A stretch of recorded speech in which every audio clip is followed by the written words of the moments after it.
Today I get to talk to you about team management, and I'm excited that this is actually one of the first topics that you'll hear throughout this summer, because to me, this is near and dear to my heart, but it's also something that I think will make or break your program.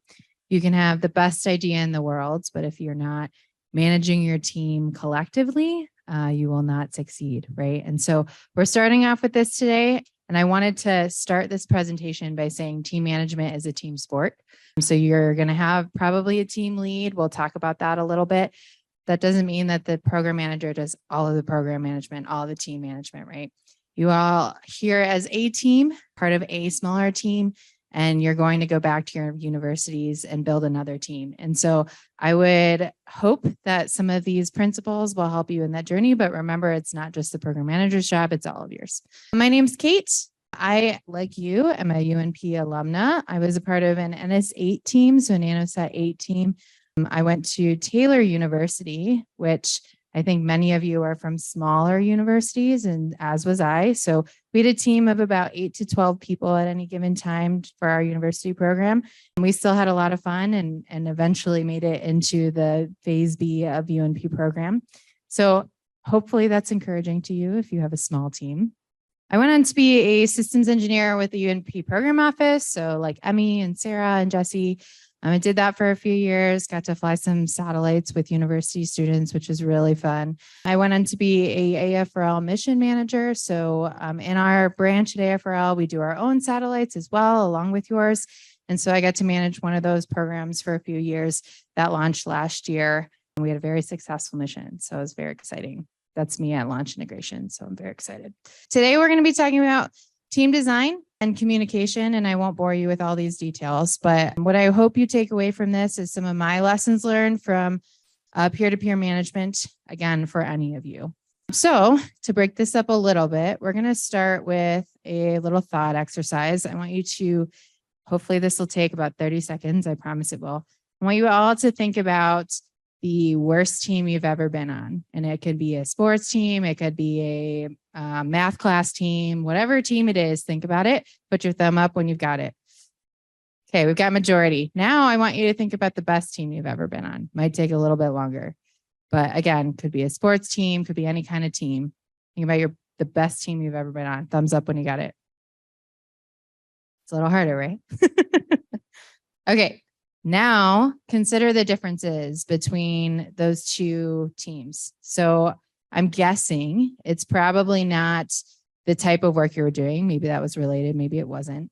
But a lot of it boils down to other pieces. So think about the differences, what you liked about team B versus team A. Thumbs up when you got it. Take like a minute, find a buddy, find a friend, talk about it, see the similarities and differences in your answers. Go. How similar were our answers? Close? Different? Super different? Everyone kind of in the middle?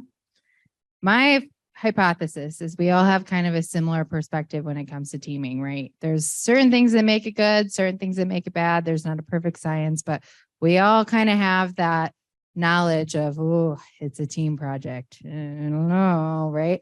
So what I'm trying to talk about today is some helpful clues or ideas or thoughts on how you can implement your team design, because it is a design, at your universities moving forward. So this presentation is in 2 sections. We'll talk first about team design. This is going to be largely tailored to kind of the NanoSat structure. So you're going to be able to adopt certain things from this, I think, this summer, but I hope this is useful for you beyond as well. And then we're going to talk about communication, which I trust was probably in some of your discussions just now about what is good and bad in teams. And that is something that I think we can all work on, as well as I hope will be useful to you this summer.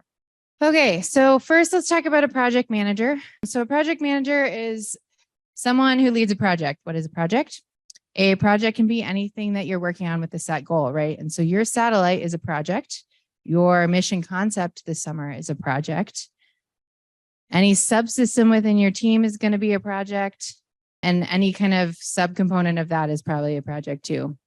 A project manager has a lot of different characteristics, but fundamentally, when we talk about this, either throughout the summer or throughout your school program, the project manager is someone that is the belly button of the team, communicates both internally and externally, keeps track of things, and fundamentally works with people. And I think, again, I'm going to stomp this a little bit.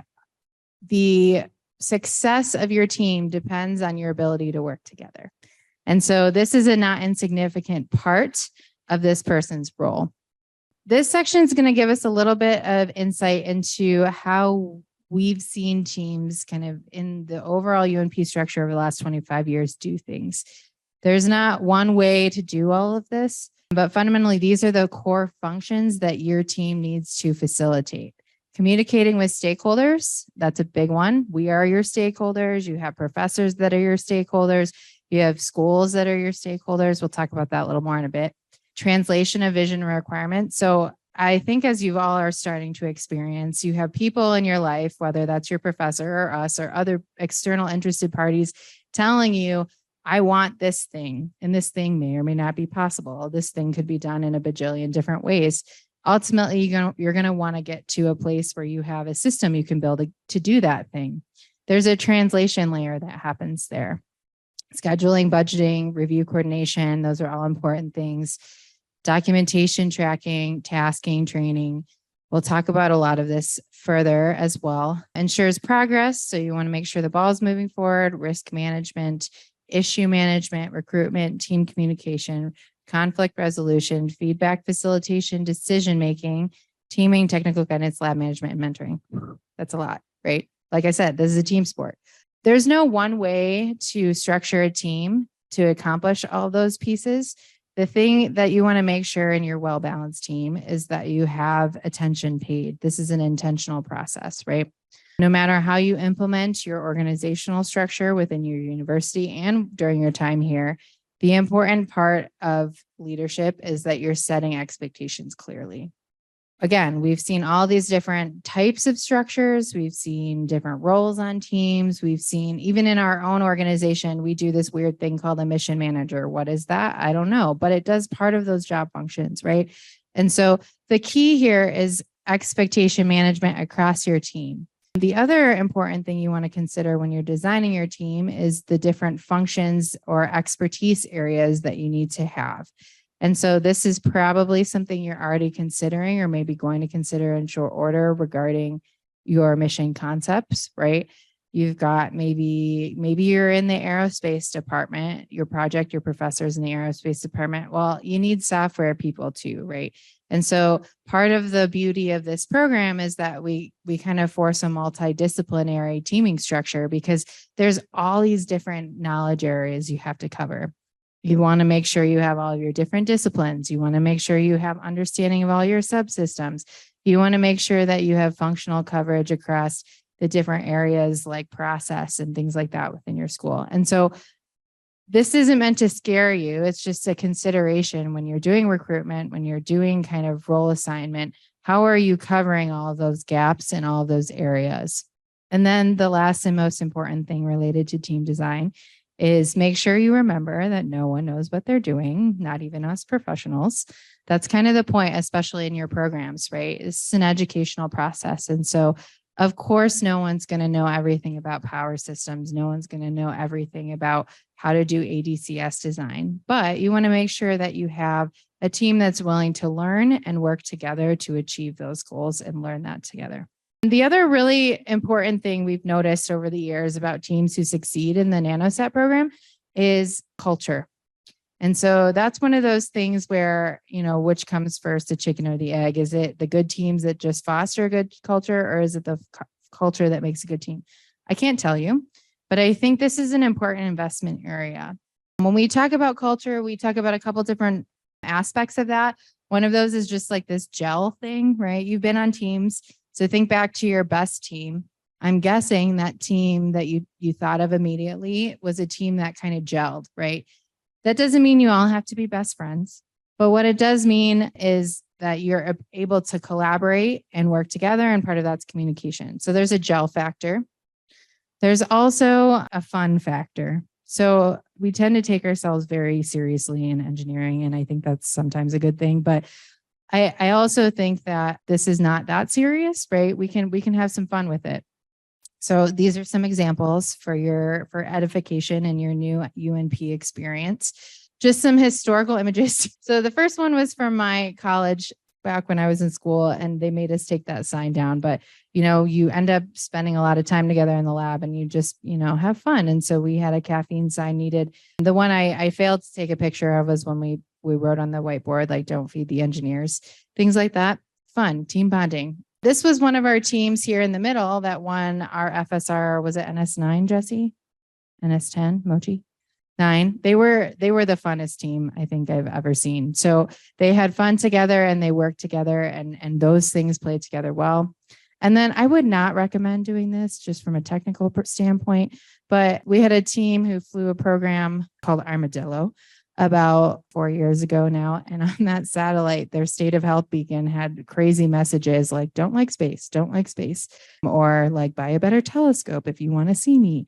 And so they had fun with it, right? Again, you can use telemetry for more useful things, but teams that have fun usually do better. The other kind of make or break element of UNP is training. Training is one of the hardest things to do and one of the most necessary. And so as a university, you are going to have turnover all the time, right? Most of you are probably looking at the next 2 years and thinking about how you're going to take a job in the real world and leave this program behind you. And that's all very good. That's part of the intention of this program. However, you're still working on a program that needs work done, right? And so part of that is recruitment and training. So here's some core tenets. The first is always train your replacement. And this is something that we encourage you to do as students. This is also a core tenet that we very much enforce in our UNP program office. Ultimately, single string knowledge is very dangerous. And so if you were to leave the team immediately, if you get a really awesome internship next semester, that doesn't mean you shouldn't take it, but that also means that you should have someone ready to understand what you do enough to be able to take over.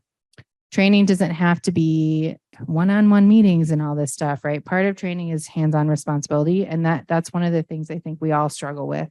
Delegation of work is hard, and that is better facilitated when there's good documentation.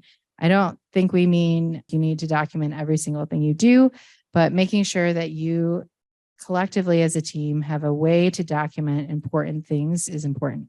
I would encourage you this summer to consider this now. As you're going through this month and next month and throughout the summer, you're going to learn things, you're going to make decisions.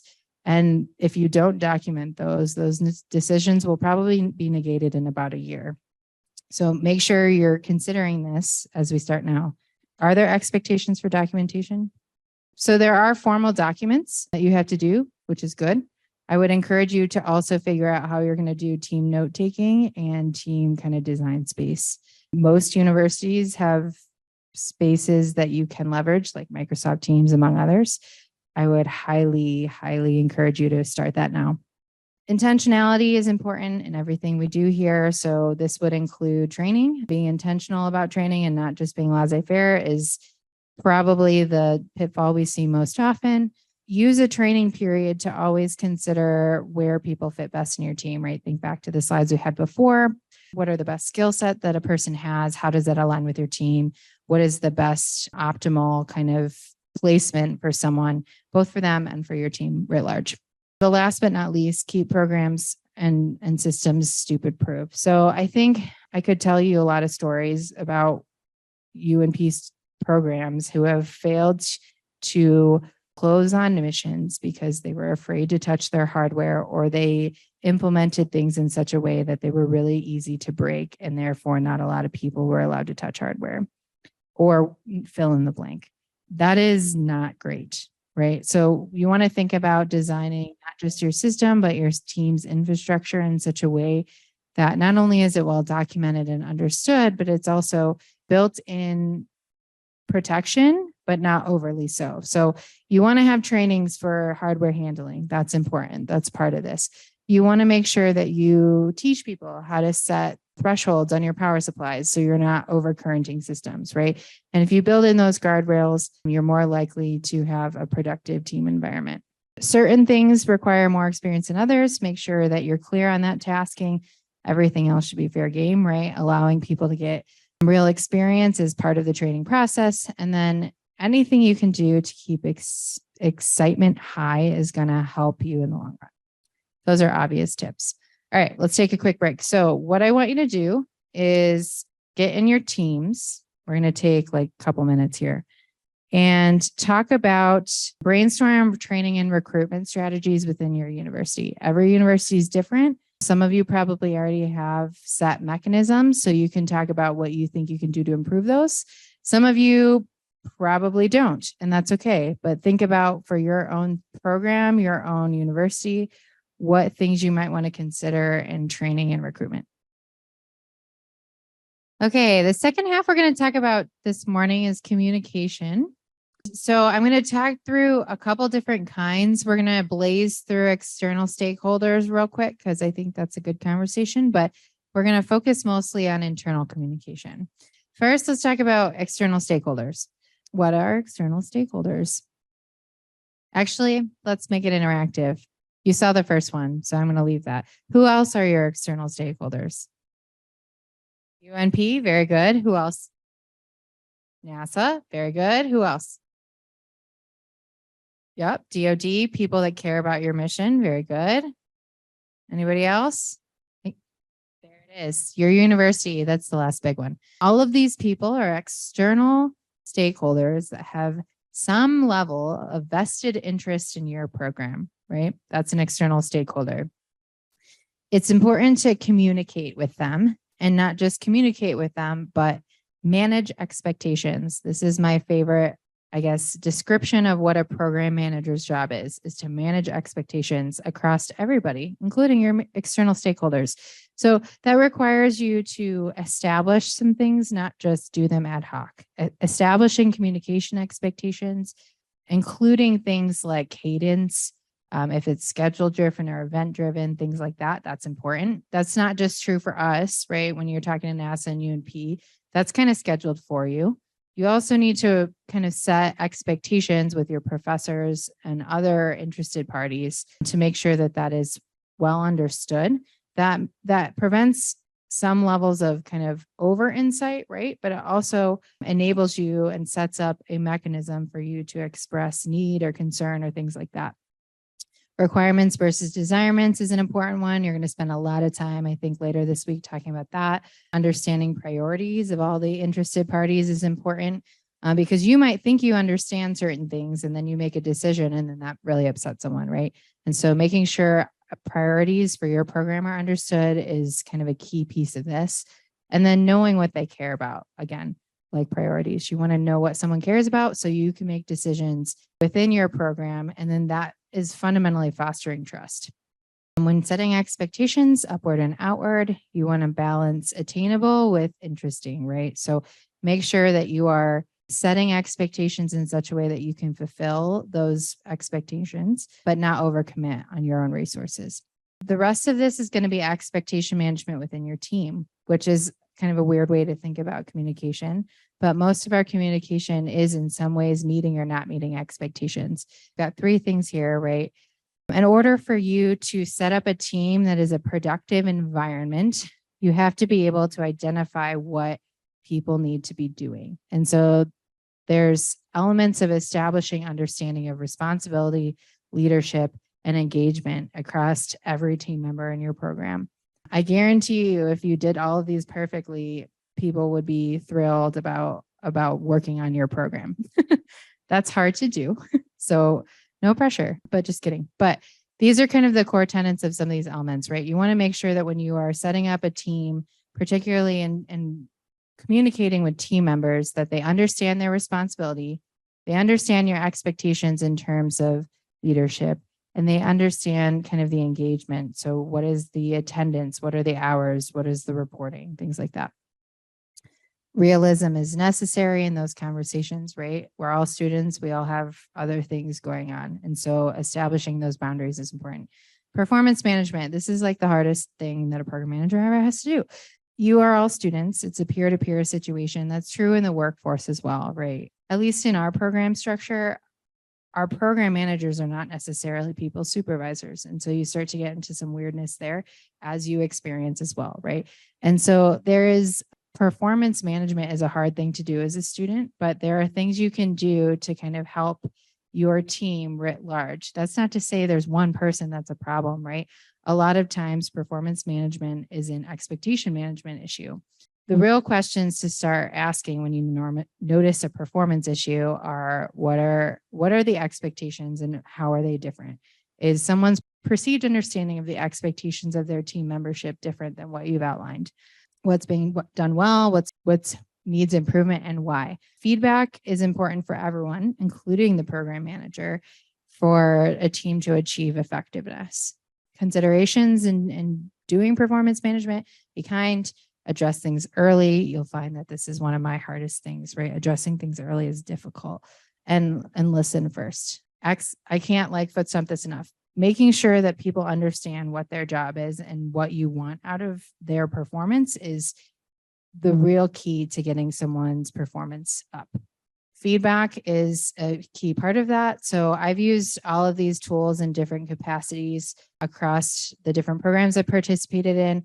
I find that people can't change if you don't give them feedback, right? For good or better, or for good or worse, right? Good feedback is also important. I've brought my little trophy here. On one of the most recent programs I've been on, we've had this trophy, and it says, "I have kicked ass recently."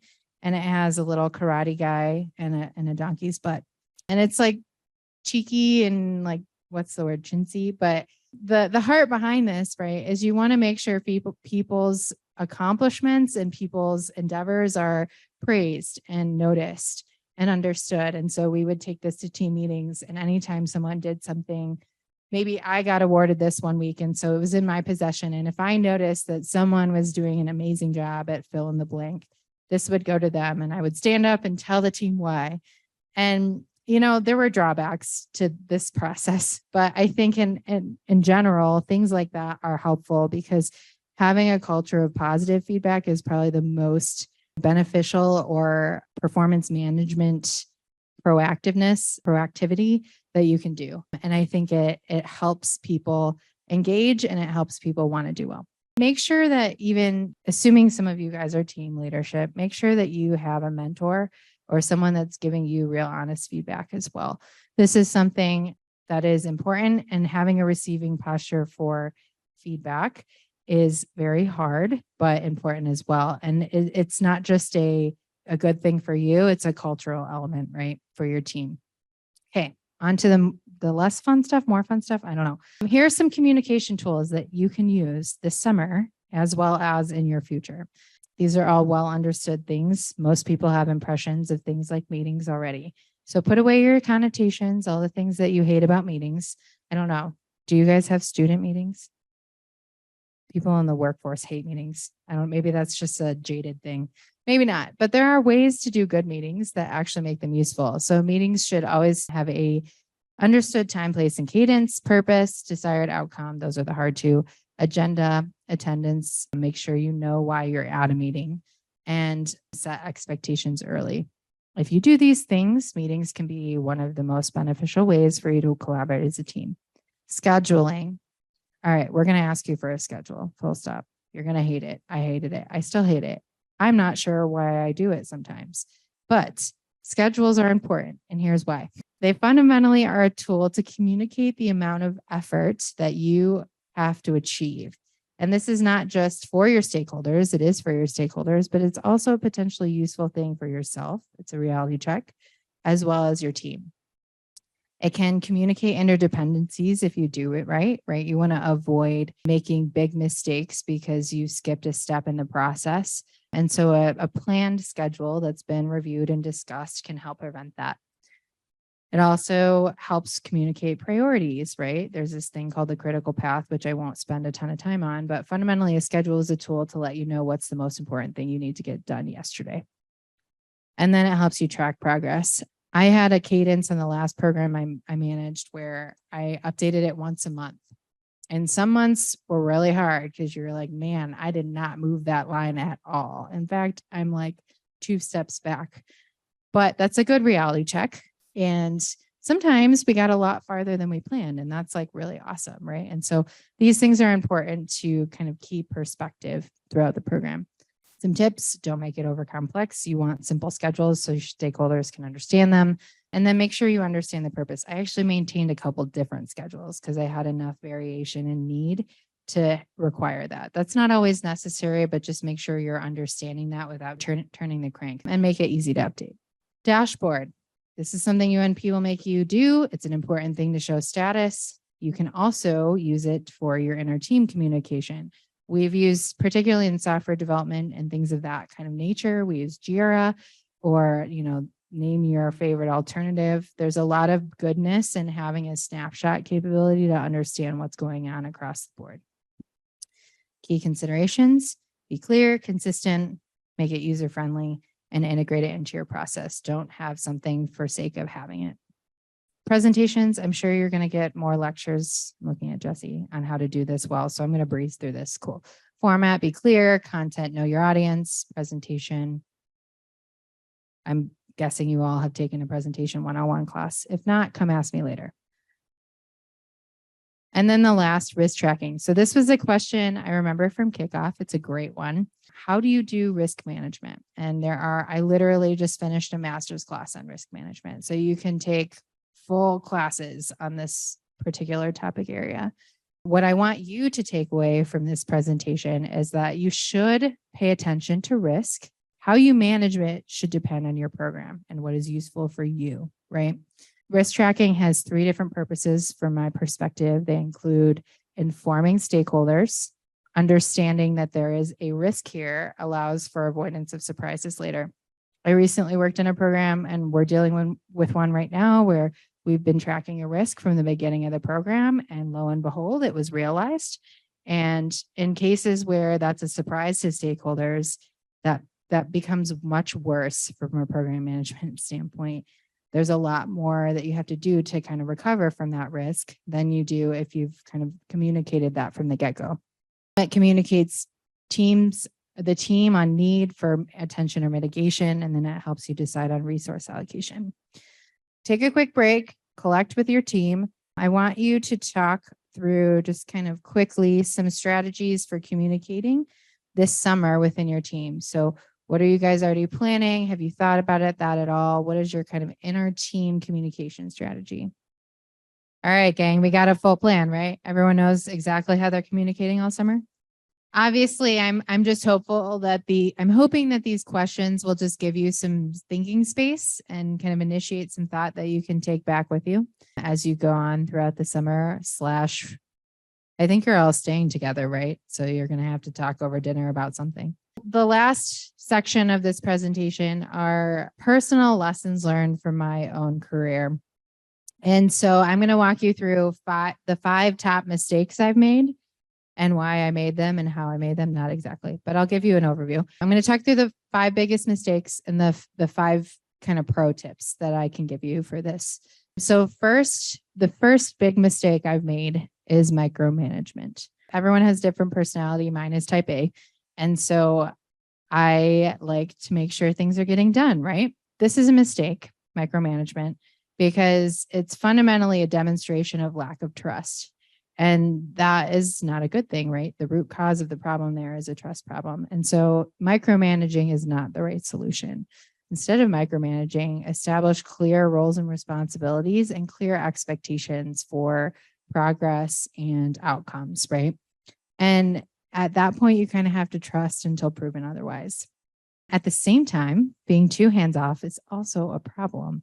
Assuming people are getting work done in a vacuum is always a mistake. And that's not because people can't be trusted. That's because people in a vacuum tend to do things that aren't necessarily what was expected from the beginning, or doesn't gel with the rest of the team, right? And so you want to make sure that there's some level of touch point. That's not necessarily management, but people need space to collaborate.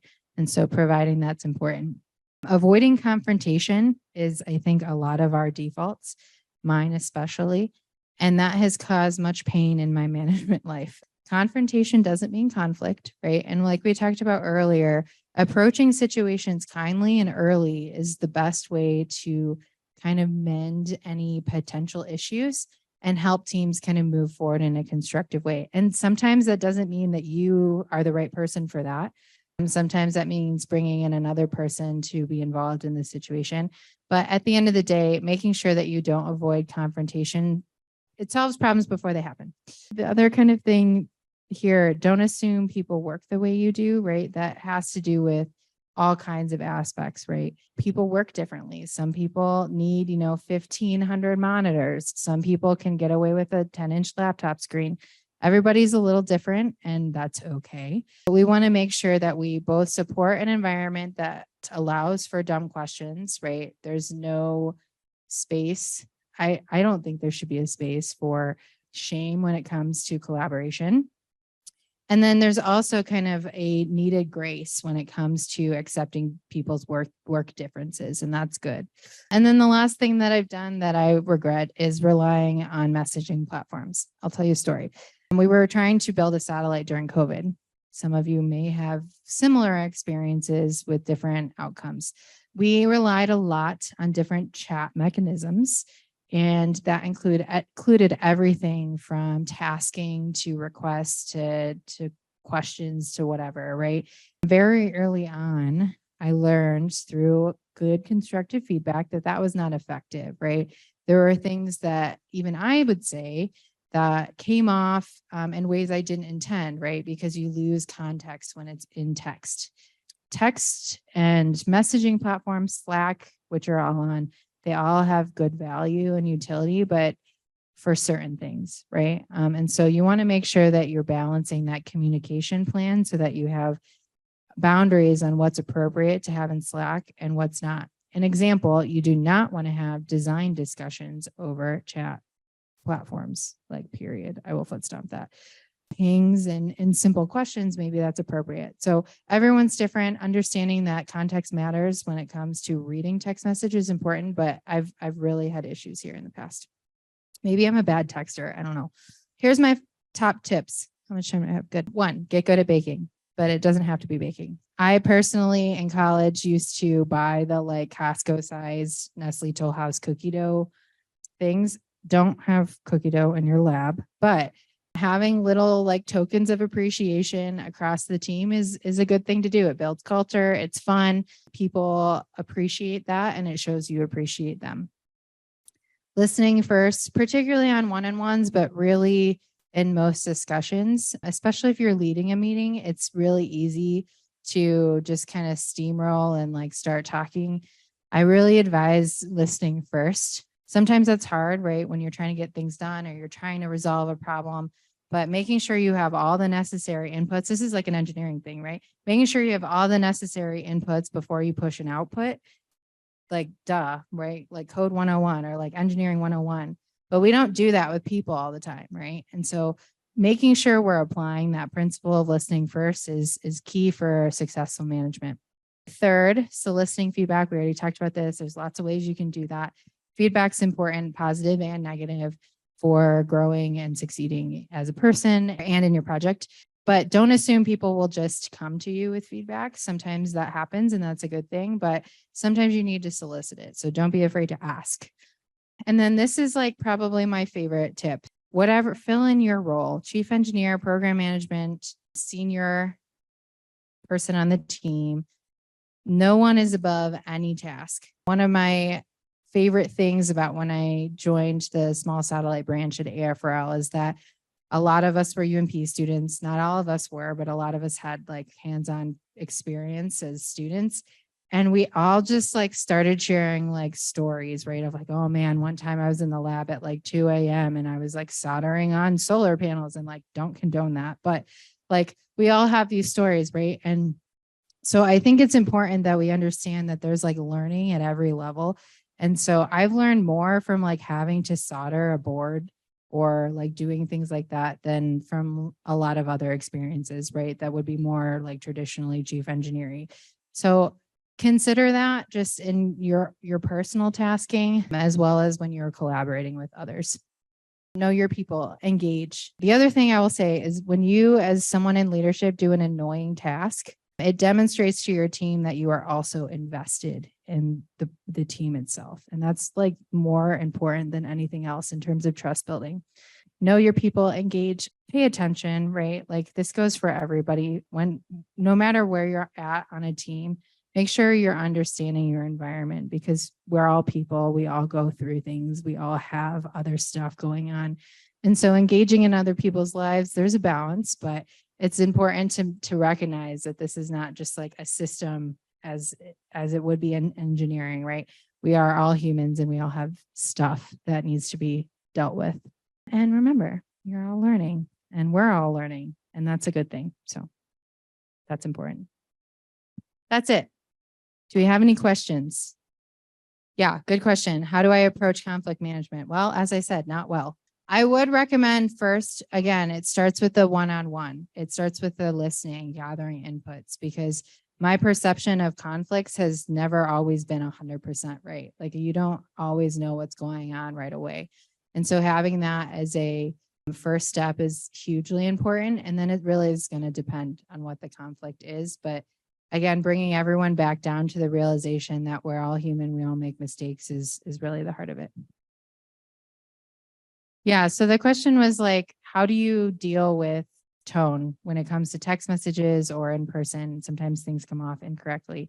It really, to me, fundamentally goes back to trust. If you have team trust, there's tends to be more acceptance that like, hey, he like was a jerk or she was a jerk right then, but like it's because XYZ is going on, or like I know him, that's not why, right? Or like he didn't mean to offend me. And so I think if you can create a team culture where it's a trusting culture and you gel, right? And all those pieces, you have more permission to accept other people's tone. There's an acceptance of, I'm going to choose not to be offended by that because it happens, right? Good question. The last program I was on, we had that. Our software development lead was offsite, and it's really hard. I will just be like straight up honest with you. It's really hard, especially I think fully remote teams. It's like sometimes easier, right? Because you're all in the same boat. But particularly when there's like teams where like a few people are like remote and the rest of you are together, it's hard. So making sure some of the ways that we've tried to tackle it, albeit like not perfectly, some of the ways are small things. Some things are process. So I'll start with process. So we made sure we had like, okay, no kidding, we're doing a weekly meeting. And it doesn't actually always matter if we have like a ton to talk about. We need a sync point where we use our voices and they're on a Zoom call and we all have our cameras up, right? Things like that. I think there's also something to be said, if you can manage it, to have, well, I'm assuming in the context of this summer, this is not necessarily helpful, but long-term having like routine visits is really, really helpful as well. And then just like checking in, remembering like, hey, if I see so-and-so in the hallway and get to say hi, maybe I should just like check in with this person that's remote too. And there's things you can do there. One of the fun things that we did to tackle this problem was we made a printout cutout, like full size. Well, my full size, so not like quite accurate height. Like our flight software lead is like 6 feet tall, but it was like 5'5". We made a full person cutout of him and he just like hung out in the office. And so it helps, I think, in some ways to remind us like, hey, I'm going to check in on Brandon, right? Little things like that can help people feel included. So the question was, how do you catch yourself between micromanagement and management, right? And how do you pull back? One suggestion is always have an objective opinion. So when that happens, usually there's some kind of like conflict or like something happening, right? You're like, if you turn on your spidey senses, you know you're doing something wrong, or not wrong, but like maybe this could be handled better. Grab a mentor, grab an objective opinion of a trusted party and run it by them, for one. And then two, I mean, all the structures I showed, it's never a single point of failure, right? There's always a bunch of people. And if you're struggling with micromanagement, introducing someone else into that chain to help kind of facilitate that program or that process or whatever's going on there can help kind of bring fresh eyes to the problem, but still keep the ball rolling. That's happened to me before. We had an issue during AI&T and there was some micromanagement going on, and someone else actually brought me into the equation to help kind of have an objective opinion and help kind of manage that without overstepping that line. Thanks, guys.